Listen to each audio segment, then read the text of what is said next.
everybody, my name is Luke Marr, and this is HauteLeMode, and today on HauteLeMode we are going to be talking about The Idol. Yeah, so buckle in. It's gonna be a rough one. So HBO Max's newest series, The Idol, has been a topic of popular conversation and criticism ever since its release was announced. And between starring The Weeknd, as well as Lily-Rose Depp and Jennie Kim from Blackpink, while being directed by Sam Levinson of Euphoria fame, it was believed to be the next big hit show, but allegations about the show's contents in a Rolling Stone expose before the release of the show seems to have marred what would have been a hit and made it somewhat of an untouchable topic. But with Levinson's track record of Euphoria, as well as Depp, Kim, and The Weeknd's ties to fashion, I, at the time that I started writing this, still thought it was worth exploring to see whether or not it really is worth it from a sartorial perspective. It was a lot to deal with, to look at it from that perspective. Let's just kick it off with episode 1. Now, the show starts with a pan out of Lily-Rose Depp in the midst of a photo shoot where she laughs, looks confused, and even cries, all while wearing nothing but a pair of black underwear and a red silk robe that is partially open. She poses on her knees, touching her body with the black lace bell sleeves flowing over, and the deep plunge of the robe exposes parts of her breast, till finally the photo shoot comes to a break and she smokes a cigarette. There's a lot of cigarette smoke.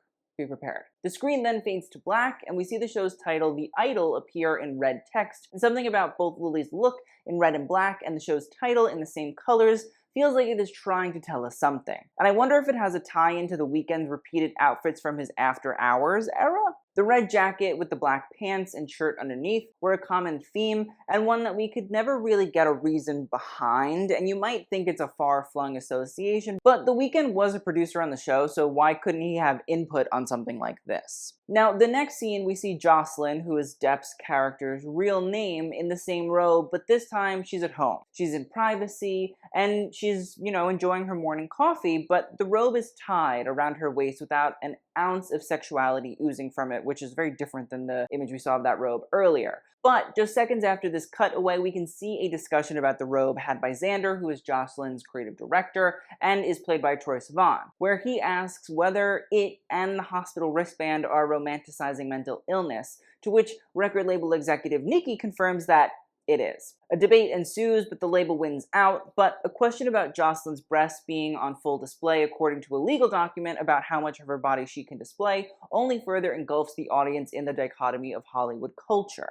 On one hand, they want to protect, and on the other hand, they don't. We can also see, as Jocelyn talks to Haim and walks away, that the robe is actually fully backless and exposes a whole other segment of her body, which makes the garment only that much more intriguing in that context. We also then meet Destiny, who is Jocelyn's other manager, played by Divine Joy Randolph, who is making it known she's someone to take seriously in her black and white swirl dress by Eloquy. And we also then meet Talia, a writer from Vanity Fair, played by Hari Nef, who arrives at her interview wearing a bateau neckline grid motifed short dress and a black shoulder bag. Now, as Jocelyn meets Talia, we can see an outfit change has occurred, and it's a black top and skirt, which consists of a tiny bikini top by Chinese brand Didu, whose straps attach to a matching miniskirt by Skims that does in fact show her bum. I'm also noticing that the way that the show is shot might be trying to heavily play into sexualizing Jocelyn, not only through the script or her clothes, but also just through the way that she is even seen by the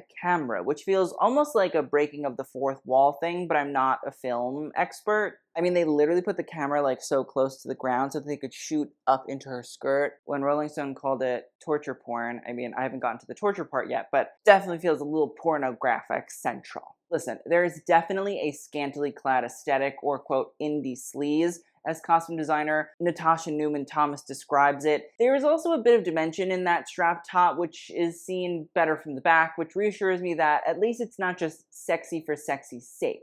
There's some element of garment intrigue in mind. It's not just throw a Shein dress on her and call it a day. And now, who could forget the Chanel sunglasses that sit on Jocelyn's face as she wipes tears away and smokes a cigarette? Now listen, we have been seeing more and more of luxury fashion brands whose ambassadors are in certain productions fighting for product placement. From Emma Stone in Louis Vuitton and Cruella to Kristen Stewart in Chanel and Spencer, it is happening more and more, and seeing as how Lily-Rose Depp has been a friend of the House of Chanel for quite some time, starting with her appearance in the fall 2015 casino-themed haute couture show, to actually closing the spring 2017 haute couture show as the bride, All of this, on top of just being the daughter of former Chanel model Vanessa Paradis, it makes sense that Chanel would want a piece of this pie. Now, as we see Jocelyn practice her dance set, I can't help but notice that while yes, it makes sense that she is wearing something that would allow a little bit of ventilation for keeping cool purposes only, she and Diane, played by Blackpink's Jennie Kim, wear clothes that reveal their actual butt cheeks often. While with one shot being a literal slow-mo of Jocelyn slapping her own ass. I'm far from being a prude. Nudity, sexuality, vulgarity, honestly, like, they don't faze me. But I can't help but notice that only those two women are wearing clothing that seems to purposefully ride up their ass so that their butts are on display. None of the other 9 dancers performing the choreo, including the other women performers, wear clothing even closely resembling these scantily clad styles. Again, I'm not a prude, but I wonder why, if you're trying to show the sexual nature of Hollywood, you wouldn't also dress the other cast members that way, especially in a scene with hot and sweaty dancing. Listen, I will try to refrain from calling this show porn, but it seems overtly sexual as of right now, and it feels like there's no reason for it. We could put it back in our pants, boys. We then see Jocelyn and her gang speed through the streets of LA with the Rolls Royce top down, of course, and she is wearing a blue sheer slip dress from the Los Angeles-based brand I Amuse. The dress is cute and falls into the sleaze aesthetic we have heard about, as Jocelyn's nipples are visible through it, but its rib knit construction with little textured stripes running vertically down it makes it evident why a young person would want to wear it, especially if your brand is all about owning your sexuality. I also think that the slit on the side is really perfect, and a smart design that only enhances the wearer's body, which is the perfect 2-for-1. We also meet Tedros, played by The Weeknd, on this club night out while he wears a lavender butterfly printed silk pajama top, which weirdly enough reminds me of Buffalo Bill from Silence of the Lambs for some reason. It doesn't look anything like what the aforementioned serial killer wore, but something about the character being like a cult leader with evil intentions might be what connects those dots for me personally. Now, the next morning, we see Jocelyn commence her interview with Talia while wearing a pink halter dress by Nana Jacqueline. This dress is a pink silk that is ruched up the sides of the hips that flows into a pink lace underlay that exposes the waist and some of the stomach, while also peeking out from under the bra cup. And the pearl halter strands paired with the same pair of Chanel sunglasses only further emphasizes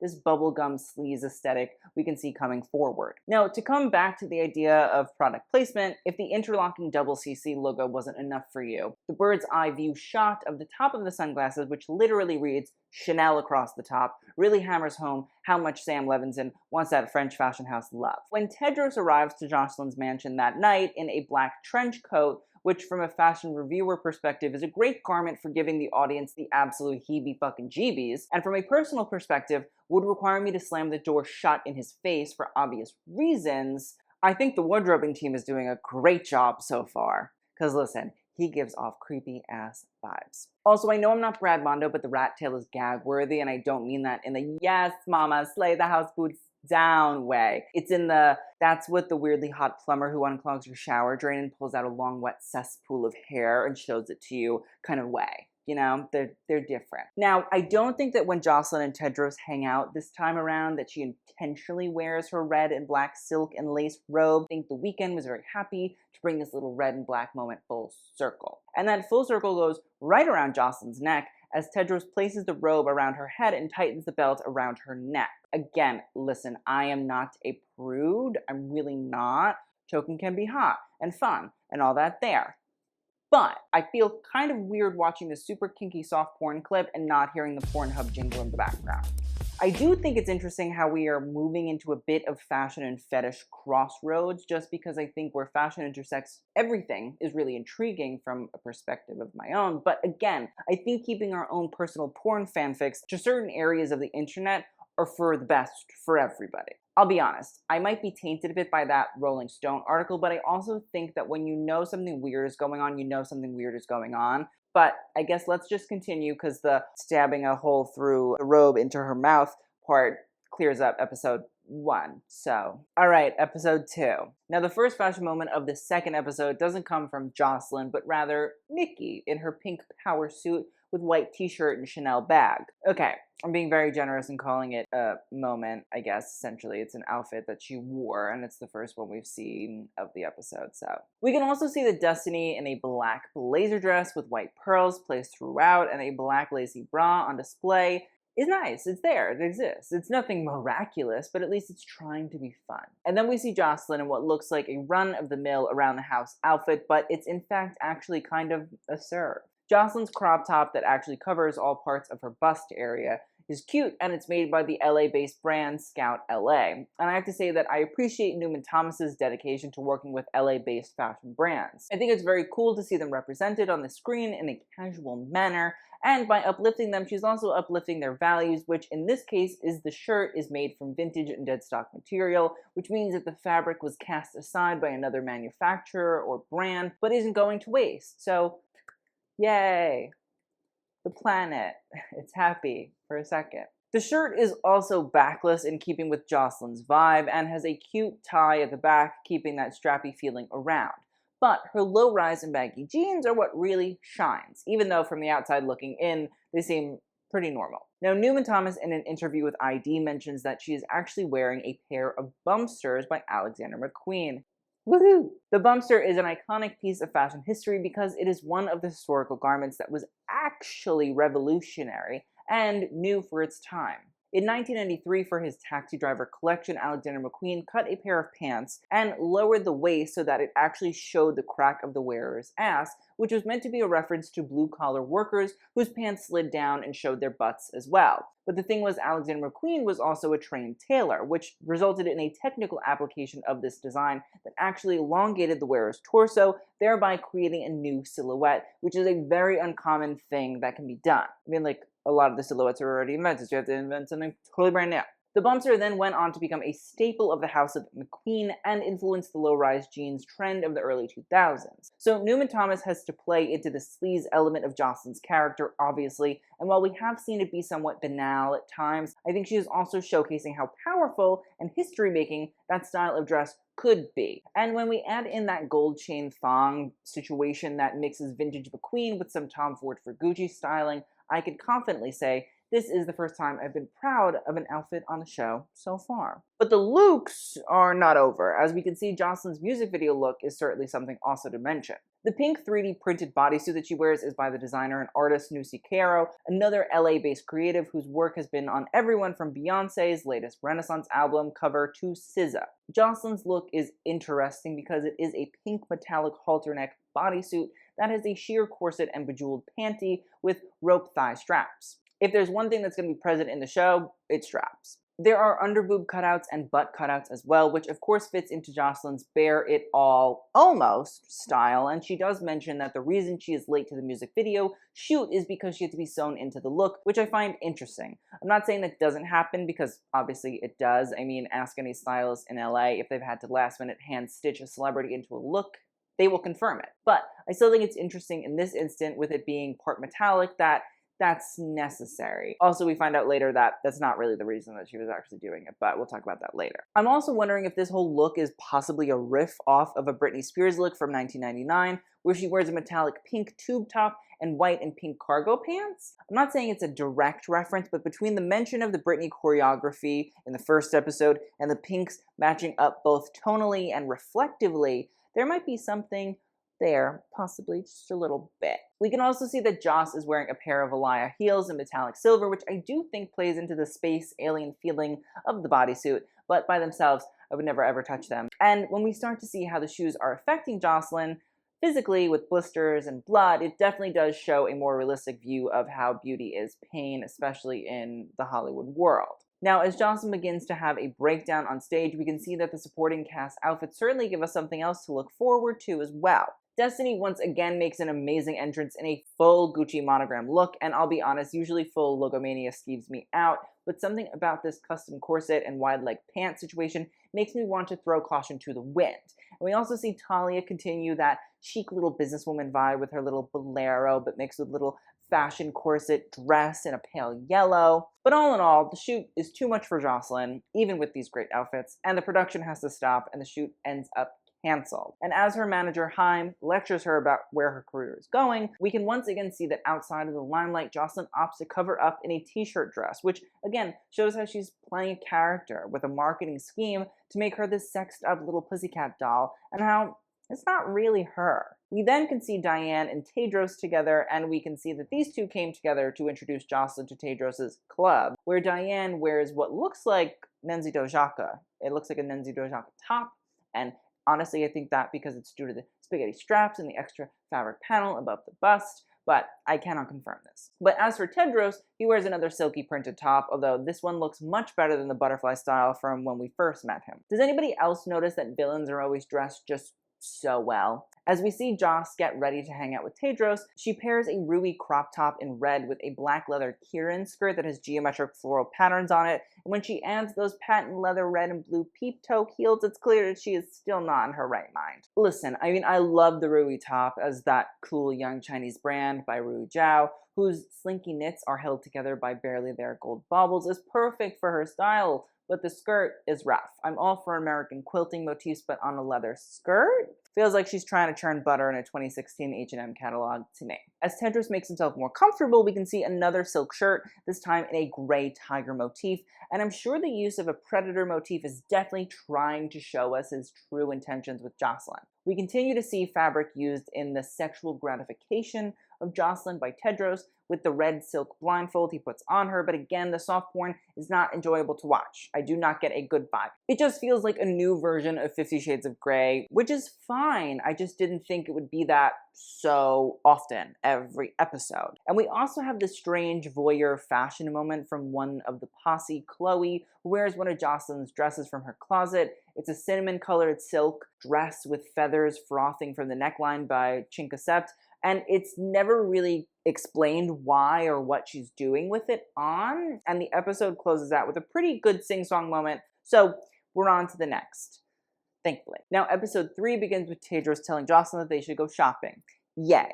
And en route to this shopping trip, we can see her in a yellow velvet bandeau by Saint Laurent with a deep plunge. The top is from the spring 2022 collection from the brand, which was based on the muse Paloma Picasso, who is Pablo Picasso's daughter and a friend of the House of Saint Laurent, who's often seen mixing high-end couture with thrift store finds. A little bit like Jocelyn, kind of, possibly. Picasso also was not afraid to dress a little skimpy here and there with a deep plunge dress or wearing nothing underneath a suit jacket. This might be another coincidence based on nothing, but I can't help but feel Newman Thomas has hidden a lot more depth in the wardrobe of this show than she's letting on. Tedros eventually chooses Valentino on Rodeo Drive as the spot to stop at, which also allows us to see that Jocelyn, when out in public, keeps with her barely there aesthetic in just black hot pants by Saint Laurent as well. To be honest, it looks incredibly Saint Laurent by Anthony Vaccarello, which it is, so I'm not mad. I think it works, I think it's hot, I think it's fun, I think it's cool. We can also tell that they are shopping in a real Valentino store, as the terrazzo marble on the walls are something you'll find in Valentino stores. Why do I know this? Because I once had a fitting in the store on Madison Avenue, and the sales associate explained it to me, and I was incredibly intrigued, and I've never thought about marble that much since. As the makeover begins, we can see Jocelyn in a red crepe A-line dress with little bows at the top of the neckline, followed by a black lace cocktail dress and a printed bathing suit too. This shopping trip is in the midst of Tedros' takeover of Jocelyn's world, and we see how he uses intimidation tactics to create fear and gain control. Now, this complete control conquest leads to him even threatening to beat up one of the male sales associates because he accused him of looking at Jocelyn inappropriately. Poor Valentino sales associate. But the more inappropriate experience happens when Jocelyn and Tedros have sex in the fitting room, while Jocelyn wears a pink halter dress from the spring 2022 collection with waist cutouts and backless details. It's a very cute dress, looks great on her. The other thing that's really kind of disturbing is we're led to believe that Tedros finishes pleasuring himself in the dressing room alone, but has nowhere to wipe his hands except the $1,000 dresses left in there, and I personally refuse to believe that Valentino is nothing more than cum rags. So once again, I am left disgusted by this TV show.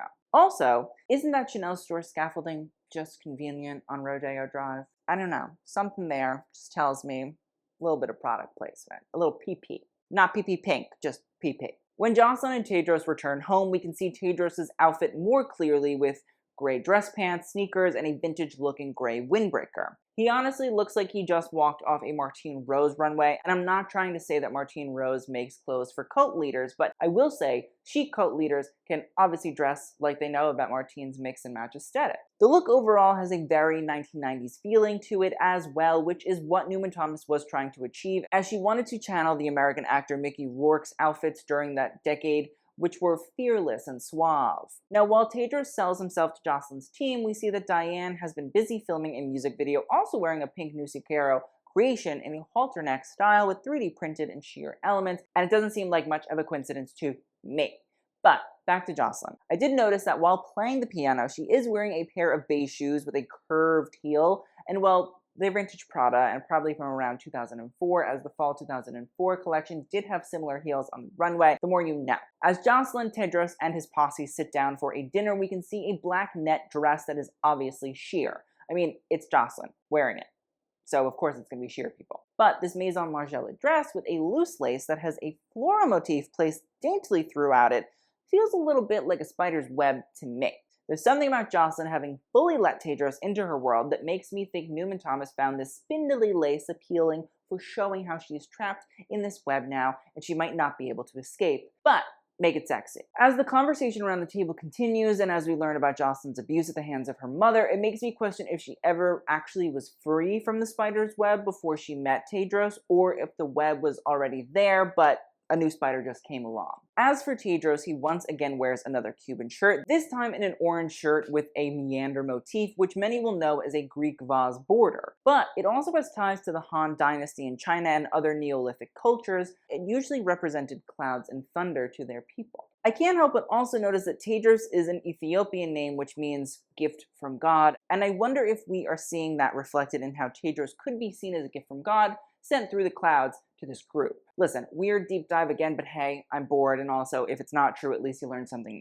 But then we get into another weird and uncomfortable sex montage where Tedros dredges up some really disturbing stuff about Jocelyn's abuse and uses it for sexual gratification. Yay! The show is trying to show us the issues with cults and the tactics that encompass falling into them, then great. But as someone who watches a lot of documentaries about cults and things of that nature, I don't really get the pitfalls being a bad vibe here yet.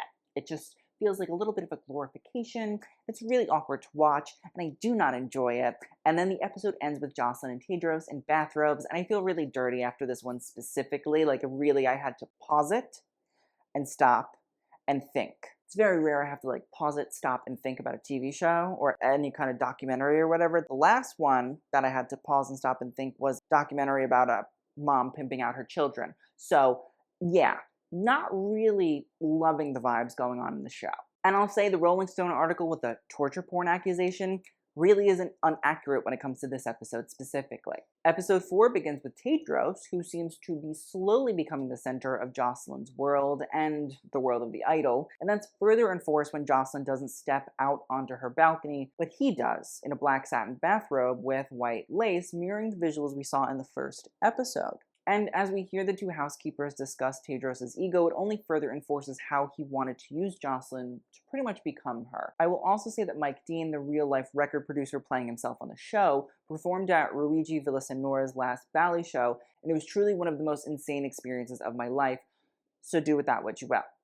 Tedros does greet Mike in a python-printed silk jacket, again, the animal imagery of predators, this time around, one that squeezes the life out of its prey till their organs shut down, feels a little bit like a metaphor for what is happening at Jocelyn's home and in her career. As Jocelyn and Mike begin to work together, we can see her wear a one-shoulder top and matching pant in black by the LA-based brand again, I Amuse, which we've already discussed. It's a bit more conservative, at least for Jocelyn's usual style, but really nothing to write home about.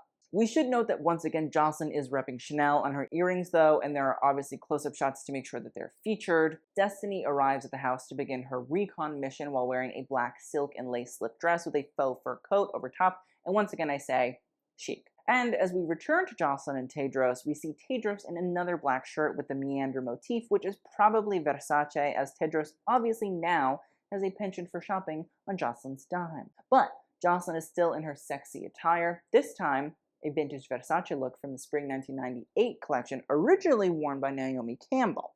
This collection was actually the first one shown after Gianni Versace's tragic murder, and was the last one he would have worked on before his passing. The look that Jocelyn wears consists of a gray bustier that is more than likely in a light stretch wool, with cutouts at the cups which expose the breast, again kind of perfect for her. And we also see a halter neckline materialize in chiffon that emerges from the top, although on the runway the dress was actually worn partially off the shoulder. Again, I think Newman Thomas is expertly playing on what could have been a Sheen Fest style with thoughtful and historic garments that add layers and complexity, while it might seem like the idol feels lacking that depth. And does it feel like Jocelyn and Tedros are connected through their clothing choices? I absolutely think it does.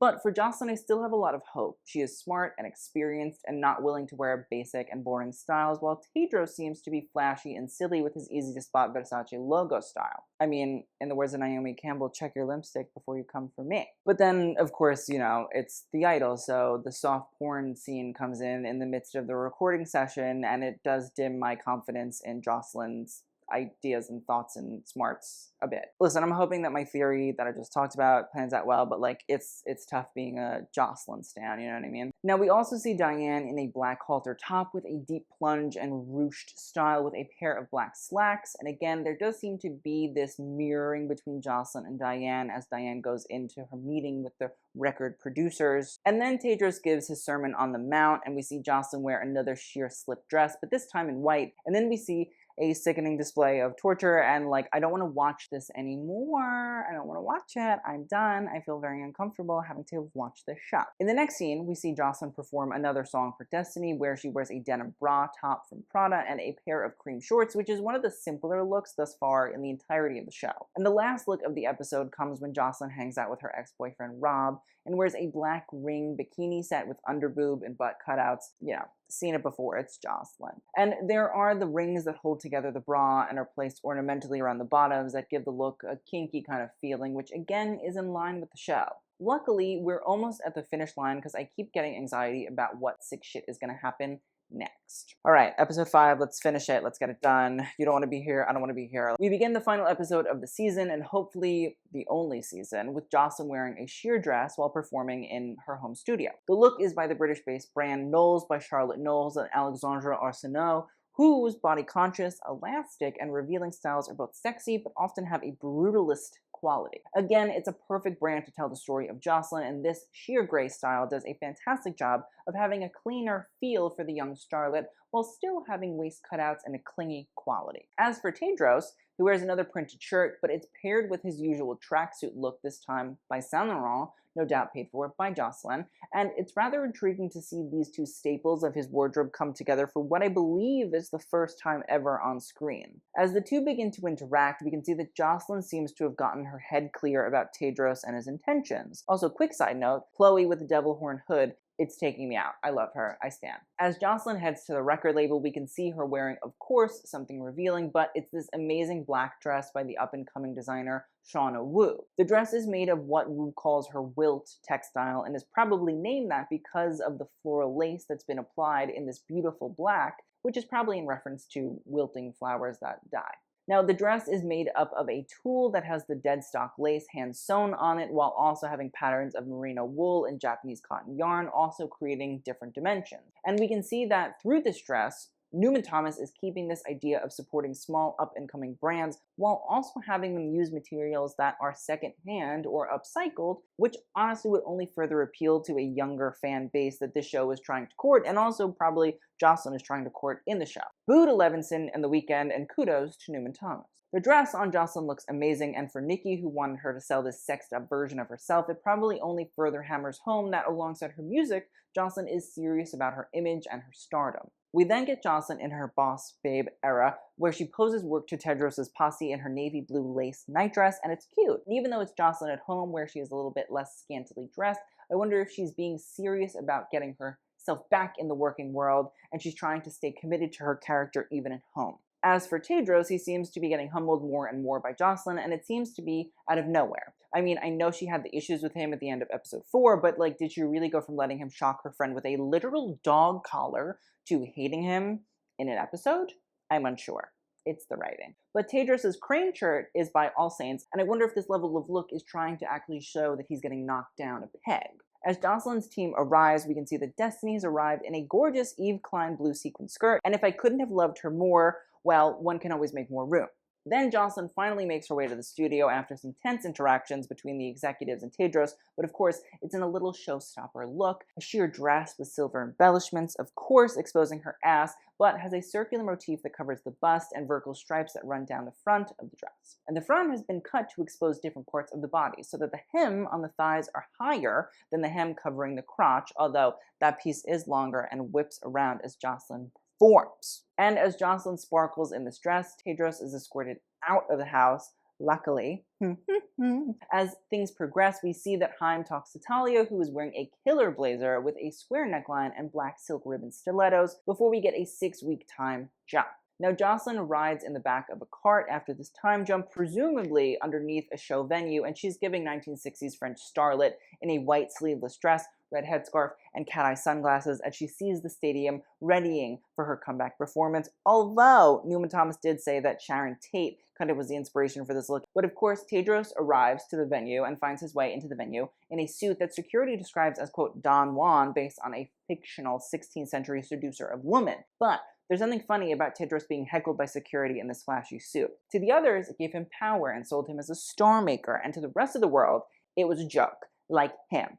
But, expecting to find Jocelyn, he actually finds Destiny in a black bodysuit and silver croc-embossed leather skirt, and as Destiny lays into him, I wonder if her crocodile skirt has the same effect that Tedros' predator prints had.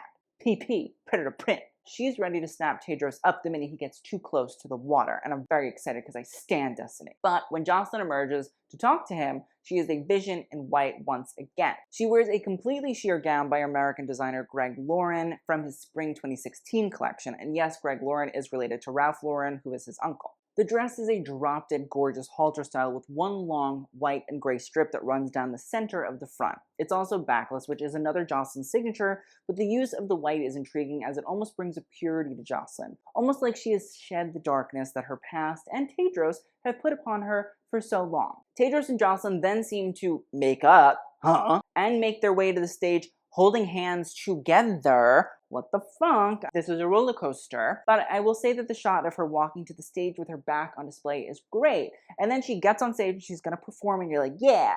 And then she introduces him on stage as the love of her life. What is happening? I am so lost and confused. This show cannot be renewed because they can't have just put this man who literally was abusing and manipulating her the entire time as like this happy-go-lucky ending love story of two star-crossed lovers that found each other and like, what? What? I'm sorry, like the man is Charles Manson and you're gonna be like, wow, I'm so happy Charles, you found love. No, hate. This shit is a mess. I hate it. I mean, my God, could we not have ruined this in any other way?